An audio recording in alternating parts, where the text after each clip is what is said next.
Nobody's texting more plants. I know exactly what I'm doing, exactly what we're directing, and I'm really proud of what we accomplished. The successful missions that night and going forward. That is not what the reporter saw in the text chat. Also facing scrutiny, Mike Waltz, President Trump's national security advisor. Waltz is the one who accidentally added a journalist from The Atlantic to the chat about the Yemen strikes.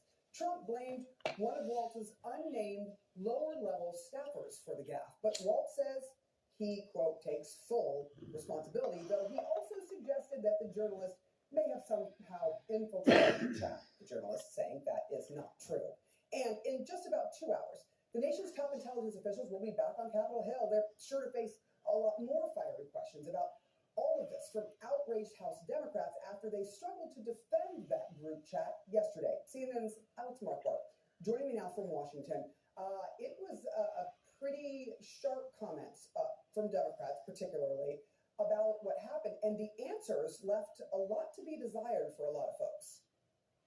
They certainly did, Sarah. The Director of National Intelligence, CIA Director, they were absolutely hammered yesterday. That hearing in the Senate Intelligence Committee really fanning the flames of this story, which will now be picked up in the House Intelligence Committee this morning, just about 2 hours from now. Perhaps less so on the Republican side, because Republicans are largely falling in line with the Trump administration, but certainly from Democrats. The Trump administration is still very much struggling to explain how Jeffrey Goldberg was added to that chat and how what was said in that chat, as they claim, was not classified. Now, as you noted, Mike Waltz, National Security Advisor, has claimed responsibility for setting up the group, but the Trump administration's top officials continue to insist that what was said in there was not classified. Let's just remind our audience what Goldberg reported that Pete Hegseth, the Secretary of Defense, put in there about this Yemen operation. He said it was operational details, targets,